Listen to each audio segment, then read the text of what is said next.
Voici la correction pour le TD7 pour la partie hiver. Nous nous retrouvons avec de l'air neuf qui est à moins 5 degrés Celsius et 90% d'hygrométrie. Et nous nous retrouvons avec de l'air repris qui vient du local à 20 degrés Celsius, 50% d'hygrométrie. Nous avons donc de l'air neuf qui va passer dans l'échangeur qui initialement était froid. Donc cet air neuf va se réchauffer en prenant de l'énergie à l'air repris qui est chaud. Le but de ce récupérateur d'énergie étant de réchauffer l'air neuf en hiver. Nous allons placer le point 1 qui est à moins 5 degrés Celsius, 90% d'hygrométrie. Donc là, ici, j'ai mon isotherme, mes 50% d'hygrométrie, j'ai mon intersection et je vais pouvoir placer mon point 3. De ce côté-ci, mon isotherme pour le point 1, c'est moins 5 degrés Celsius et il faut croiser avec 90% d'hygrométrie. Ensuite, il va falloir déterminer la température de sortie de l'air neuf lorsqu'il passe dans le récupérateur. Donc la température du point 2. Ici, je vous ai représenté l'évolution de la température des deux fluides lorsqu'on est en hiver. Le fluide chaud est défini comme étant l'air repris et le fluide froid étant l'air neuf. Le fluide chaud, l'air repris, va se refroidir et va donner son énergie à l'air neuf, le fluide froid, qui va se réchauffer.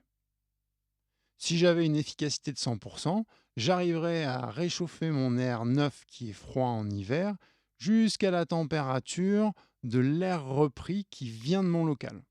Malheureusement, ce n'est pas le cas et on nous donne une efficacité de 60% pour cet échangeur. Quelle va être la température θ2 ?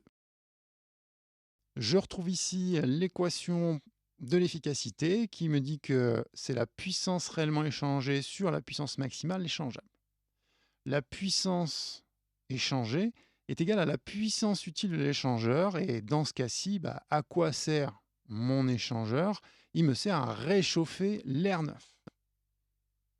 Donc, je vais écrire pour la puissance échangée, sur mon air neuf, c'est le débit massique d'air neuf fois la chaleur massique de l'air neuf fois la variation de température entre la sortie et l'entrée de mon échangeur. La sortie θ2 et l'entrée de mon échangeur côté fluide froid. Et en dessous, la puissance maximale échangeable. Ici, elle va être définie par le Qm fois C mini fois la différence de température maximale entre les deux fluides sur l'échangeur. Ici, la différence de température maximale que je peux avoir sur mon échangeur, ça va être θ3 moins θ1. On considérera que la chaleur massique de l'air neuf est égale à la chaleur massique de l'air repris.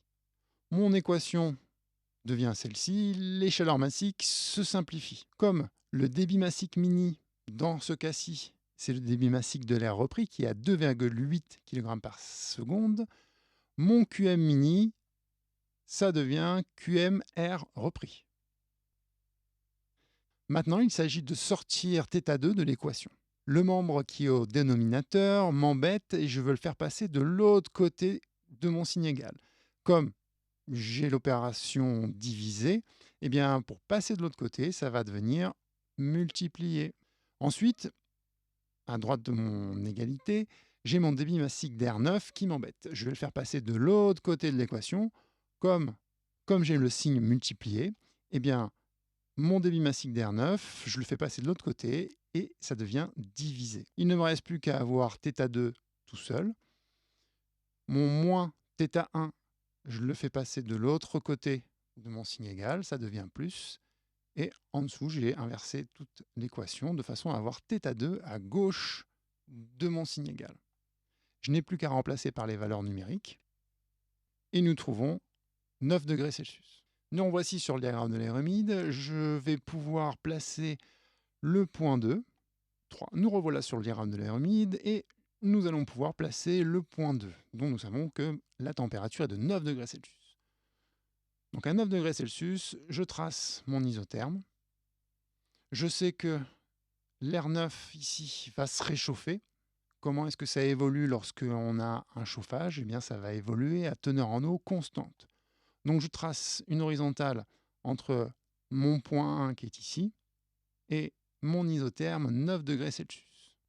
Je place mon point 2 et maintenant je peux tracer mon évolution entre 1 et 2.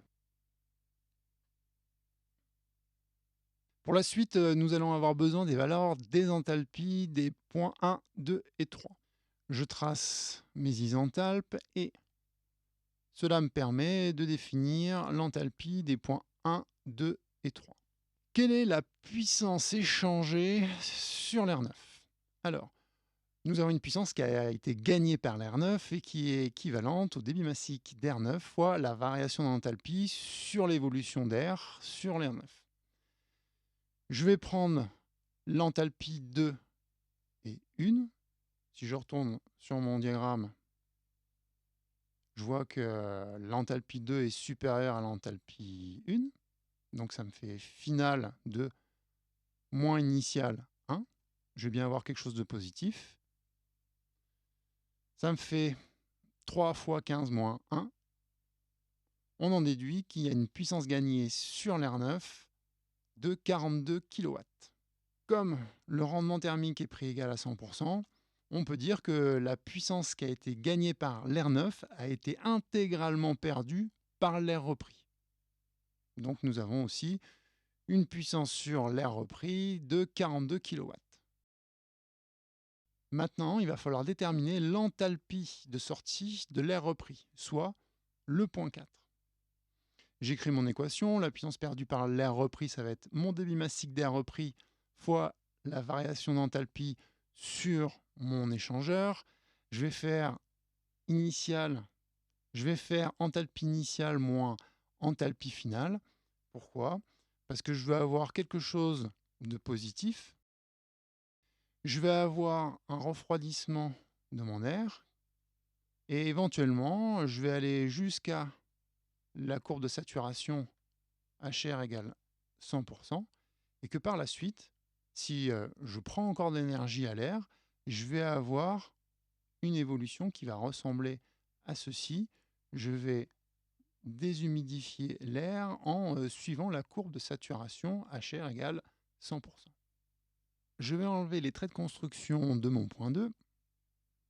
Et maintenant, à partir de mon point 3, je vais tracer une horizontale qui passe par le point 3. Je peux définir ainsi la température de rosée du point 3. Et je trouve à peu près 9,2 degrés Celsius. À quoi est-ce que ça me sert? Ça me permet de me rendre compte que si on refroidit l'air du point 3 jusqu'à une température égale ou inférieure à 9,2 degrés Celsius, eh bien, nous allons avoir apparition de condensation de la vapeur d'eau qui est contenue dans l'air repris. Maintenant, il s'agit de savoir jusqu'où va être refroidi l'air qui est au point 3. Nous allons déterminer l'enthalpie de sortie de l'air repris, soit le point 4. J'écris mon bilan de puissance sur l'air repris. Ça me fait QMR repris fois H3 moins H4. Nous cherchons H4. Le QMR repris, il m'embête, je le fais passer à gauche de mon signe égal. Comme j'ai l'opérateur multiplié, mon débit d'air repris, il passe sous la puissance perdue par l'air repris. Maintenant, je veux avoir H4 tout seul. Là, actuellement, j'ai moins H4. Eh bien, ce moins H4, si je le fais passer à gauche de mon signe égal, il devient plus H4. Moins H3, là, ça ne bouge pas. Et tout ce membre-là, si je le fais passer de l'autre côté de mon signe égal, eh bien, ça va devenir moins. Il n'y a plus qu'à remplacer par les valeurs numériques et je trouve 23,5 kJ par kg d'air sec. Je vais placer l'enthalpie du point 4 et je me rends compte que l'enthalpie du point 4 est plus loin que la température de rosée du point 3. J'ai défini l'enthalpie du point 4 et je vais vous montrer comment est-ce que évolue l'air sur la courbe de saturation, 100% d'hygrométrie relative. Je vous ai tracé en pointillé l'évolution de l'air si on arrivait à refroidir l'air repris jusqu'à la température d'entrée d'air neuf. Si on zoome sur le point 1,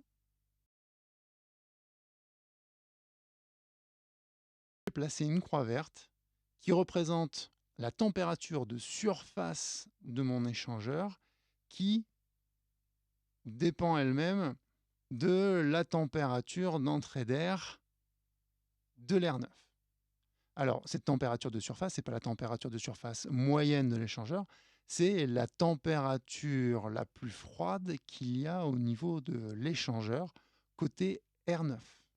Ici, j'ai mon air neuf qui arrive à moins 5 degrés Celsius. Eh bien, mon air repris qui arrive ici, sa température va tendre vers la température de l'air neuf. Maintenant, je peux placer l'enthalpie du point 4, le point 4, et maintenant l'évolution de l'air de 3 à 4. Je peux supprimer mes traits de construction et mes évolutions d'air sont tracées.